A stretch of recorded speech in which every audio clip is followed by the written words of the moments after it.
Assalamualaikum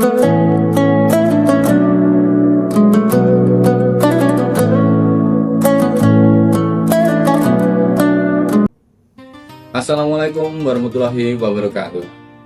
Salam hangat, salam persaudaraan untuk kita semua. Sahabat Bawaslu yang saya hormati, pada dua video sebelumnya kita telah berbicara tentang tata krama, yakni bagaimana kita membenahi tata kelola kelembagaan dan digitalisasi arsip agar Bawaslu Kabupaten Blitar menjadi lembaga yang lebih ramping dan berbasis data. Kita juga telah berbicara tentang SDM unggul sebagai filosofi, bahwa pengawas pemilu yang sejati adalah mereka yang tidak hanya unggul secara kompetensi, tetapi juga kokoh secara spiritual. Sore ini, saya hadir dengan paparan yang lebih konkret dan lebih mendesak. Kita tidak lagi sekedar berbicara tentang bagaimana mempersiapkan diri. Kita berbicara tentang apa yang harus kita lakukan sekarang. Hari ini, di luar tahapan pemilu, ketika banyak pihak menyangka bahwa tugas Bawaslu sedang berhenti. Justru disinilah demokrasi paling mudah terkikis. Ketika kita semua lengah karena tidak ada kontestasi yang sedang berlangsung.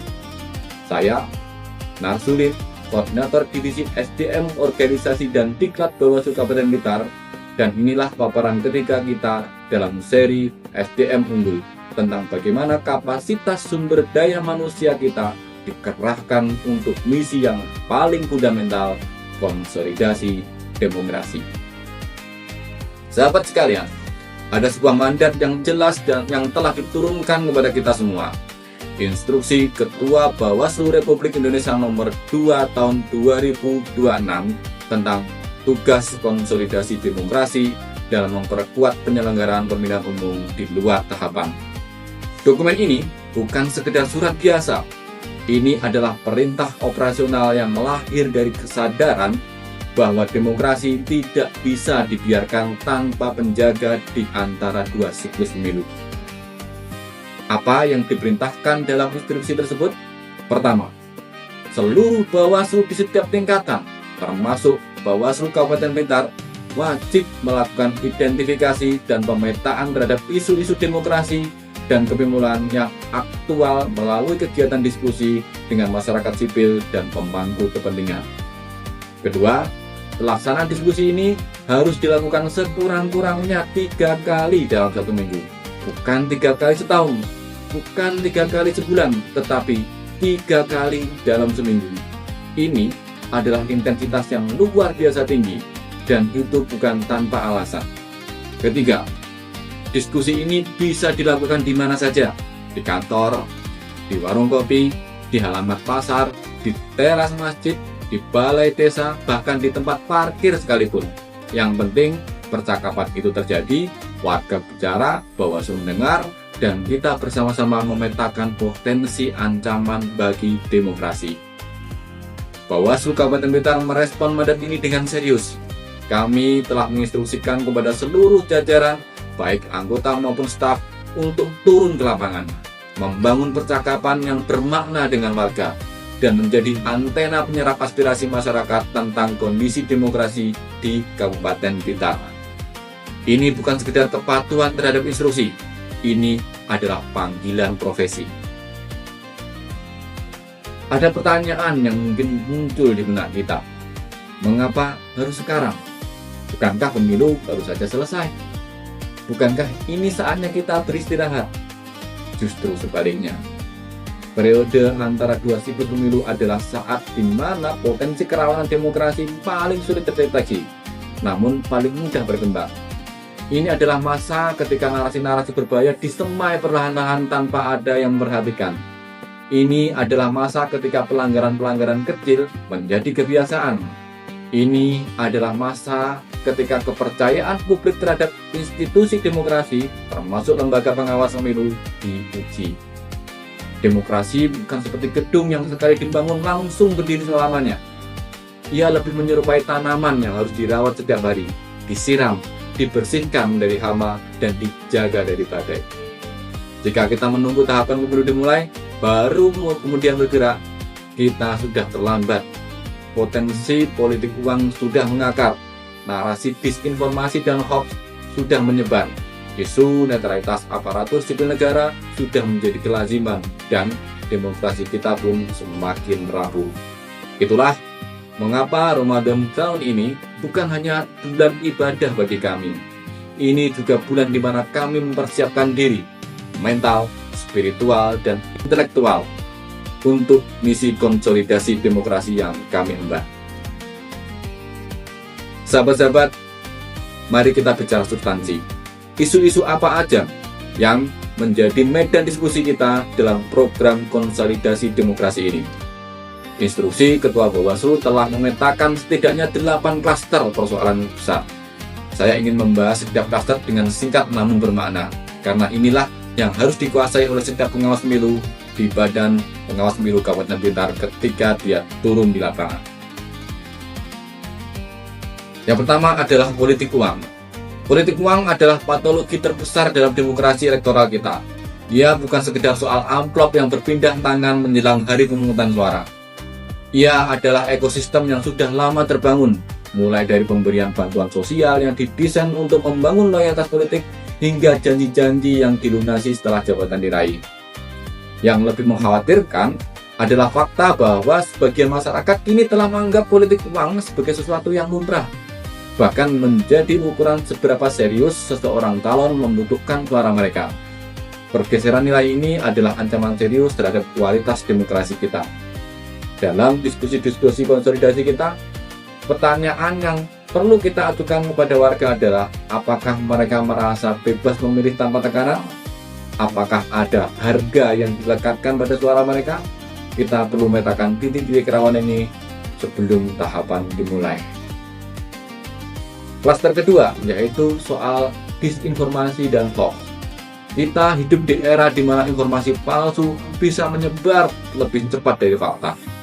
Penelitian di berbagai negara menunjukkan bahwa konten hoax cenderung disebarkan lebih luas dan lebih cepat dibanding berita yang akurat, karena ia lebih mengejutkan, lebih memancing emosi, dan lebih mudah dicerna. Dalam konteks pemilu, disinformasi bisa mengambil berbagai bentuk: isu tentang kecurangan yang tidak terbukti, narasi tentang ketidaknetralan penyelenggara, hingga kabar bohong tentang calon tertentu yang sengaja disebarkan untuk merusak reputasi. Semua ini meracuni ruang publik dan mengerus kepercayaan warga terhadap proses demokrasi. Tugas kita dalam diskusi konsolidasi adalah menjadi jangkar informasi yang dapat dipercaya di tengah masyarakat. Bukan hanya menyebarkan klarifikasi, tetapi membangun kemampuan masyarakat untuk mengenali dan menangkal informasi palsu secara mandiri. Selanjutnya, klaster ketiga, soal netralitas ASN, TNI, Polri. Salah satu fondasi dari pemilu yang jujur dan adil adalah jaminan bahwa seluruh aparatur negara, baik pemerintah, anggota TNI, anggota Polri, berdiri di atas garis netral yang tegas. Ketika aparatur negara berpihak, maka keseimbangan kompetisi politik hancur dan rakyat menjadi korban. Pengalaman pemilu-pemilu sebelumnya menunjukkan bahwa pelanggaran netralitas ASN adalah salah satu jenis pelanggaran yang paling sering terjadi, namun paling sulit dibuktikan. Keberpihakan sering terjadi secara halus, melalui unggahan di media sosial, melalui kehadiran di kegiatan kampanye yang berkedok kegiatan dinas, melalui mobilisasi sumber daya kantor untuk kepentingan calon tertentu. Dalam diskusi dan konsolidasi, kita perlu memetakan persepsi masyarakat tentang netralitas aparatur di Kabupaten Blitar. Apakah ada kekhawatiran? Apakah ada pengalaman di masa lalu yang perlu menjadi catatan? Data kualitatif dari diskusi ini sangat berharga sebagai bahan analisis kerawanan. Klaster keempat yaitu larangan penggunaan fasilitas negara, tempat ibadah, dan tempat pendidikan. Penggunaan fasilitas negara, tempat ibadah, dan tempat pendidikan untuk kepentingan kampanye adalah pelanggaran yang kerap berulang dari satu pemilu ke pemilu berikutnya. Ini bukan pelanggaran yang remeh. Ia menyentuh prinsip kesetaraan, kesempatan antara peserta pemilu, dan juga mencampur adukan ranah publik yang seharusnya steril dari politik dengan kepentingan elektoral sempit. Disinilah peran pengawas pemilu yang hadir lebih awal menjadi sangat penting. Dengan memetakan potensi titik-titik rawan ini, sejak jauh sebelum tahapan dimulai, kita dapat merancang strategi pencegahan yang lebih efektif dan lebih tepat sasaran. Lalu, klaster kelima, isu SARA. Penggunaan isu-isu yang menyentuh suku, agama, ras, dan antar golongan dalam kontestasi politik adalah ancaman yang paling berbahaya bagi kohesi sosial. Ia tidak hanya merusak kualitas pemilu, tetapi juga meninggalkan luka yang bertahan jauh melampaui hari pemungutan suara. Yang perlu kita waspadai adalah bahwa isu SARA dalam politik modern tidak selalu tampil secara kasar dan terang-terangan. Ia sering hadir dalam kemasan yang lebih halus, melalui simbol, melalui kode-kode budaya, melalui narasi identitas yang dibenturkan satu sama lain. Kepekaan kita sebagai pengawas dalam mendeteksi pola-pola seperti ini adalah aset yang tidak ternilai. Klaster ke-6, gejala oligarki, otoritarianisme, dan perselisihan hasil pemilu. Instruksi Ketua Bawaslu RI juga mendorong kita berdiskusi tentang isu-isu yang lebih makro dan struktural. Gejala oligarki dalam politik, efektivitas penegakan hukum pemilu, gejala otoritarianisme, serta isu-isu dalam perselisihan hasil pemilihan umum. Ini adalah isu-isu yang mungkin terasa besar dan abstrak, tetapi percakapan tentang hal ini di tingkatan warga, di warung kopi, di balai desa, di forum-forum informal, justru menghasilkan pemahaman yang sangat berharga tentang bagaimana masyarakat memandang kesehatan demokrasi kita. Seorang pengawas pemilu yang hanya bisa bekerja saat hari pemungutan suara, tetapi tidak mampu berdiskusi tentang oligarki dan menegakkan hukum pemilu, belum layak disebut sebagai pengawas yang unggul. Inilah mengapa program SDM unggul ini sangat relevan dengan tugas konsolidasi yang sedang kita emban. Sahabat, setelah kita memetakan betapa kompleksnya isu-isu yang harus kita hadapi, satu pertanyaan yang paling menentukan adalah, siapkah kita? Misi konsolidasi demokrasi ini menuntut lebih dari sekedar kehadiran fisik di lapangan. Ia menuntut pengawas yang mampu menguasai substansi. Setiap anggota dan staf yang turun ke lapangan harus paham tentang isu-isu demokrasi yang sedang didiskusikan. Bukan hanya di permukaan, tetapi hingga di akar persoalan. Ini bukan tugas yang bisa dijalani dengan pengetahuan setengah-setengah. Selanjutnya, yaitu tentang membangun percakapan yang bermakna. Turun ke lapangan bukan berarti datang, bicara sebentar, lalu pergi. Diskusi konsolidasi yang baik adalah diskusi yang membuat warga merasa didengar, bukan diceramai. Ini membutuhkan kemampuan komunikasi, empati, dan kerendahan hati yang terlatih. Lalu, selanjutnya adalah mendokumentasikan dan menganalisis. Setiap diskusi harus menghasilkan laporan yang tertib, berisi temuan, pemetaan isu, serta rekomendasi tindak lanjut. Laporan ini bukan formalitas administrasi. Ia adalah bahan baku bagi Bawaslu untuk merancang strategi pengawasan yang tepat dan berbasis bukti menuju pemilu tahun 2029. Lalu berikutnya, menjaga integritas dan spiritualitas. Dan di sini nilai-nilai Ramadan menjadi relevan. Ketika di lapangan, kita berhadapan dengan tekanan, dengan narasi yang membenarkan pelanggaran, dengan bujukan untuk memaklumi ketidakberesan, kita perlu memiliki fondasi moral yang kuat untuk tetap berdiri tegak di jalur yang benar. Itulah mengapa program pelatihan komunikasi publik, coaching klinik kepemimpinan, dan penguatan kompetensi substantif yang tercantum dalam rencana kerja divisi SDM Bawaslu Kabupaten Blitar tahun 2026 bukan kegiatan sampingan. Ia adalah infrastruktur jiwa yang menentukan seberapa efektif kita bisa menjalankan misi konsolidasi demokrasi ini.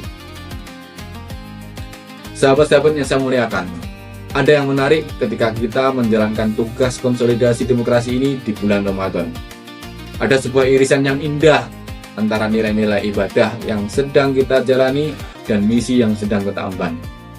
Puasa mengajarkan kita tentang kepekaan terhadap ketidakadilan. Ketika kita merasa lapar, kita diingatkan tentang bagaimana yang tidak punya cukup. Dengan demikian pula, ketika kita berdiskusi tentang politik uang, kita diingatkan bahwa suara rakyat yang dibeli adalah suara rakyat yang dirampas martabatnya.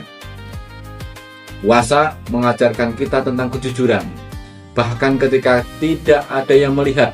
Demikian pula ketika kita membuat laporan hasil diskusi, kita dipanggil untuk jujur dalam mencatat apa yang sesungguhnya terjadi di lapangan, bukan apa yang ingin kita dengar.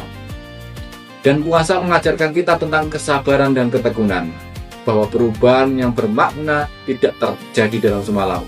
Demikian pula konsolidasi demokrasi adalah proses panjang yang memerlukan kesabaran, ketekunan, dan keyakinan bahwa setiap percakapan kecil dengan seorang warga pun adalah bata kecil dalam membangun demokrasi yang kita dirikan bersama. Setiap langkah menuju keadilan adalah ibadah. Setiap kata yang menegakkan kebenaran adalah zikir. Maka, ketika sahabat-sahabat turun di lapangan, ke warung, ke balai desa, ke teras masjid, setelah salat tarawih, ketahuilah bahwa yang sedang dilakukan bukan sekedar menjalankan instruksi atasan.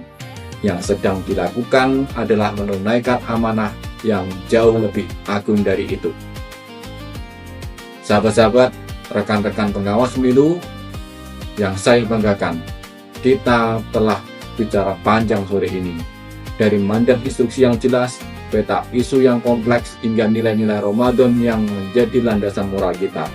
Sekarang saatnya satu kalimat yang paling penting.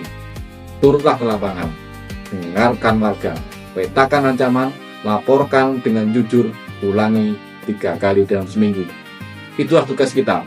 Sederhana dalam kalimat tetapi besar dalam makna dan dampak.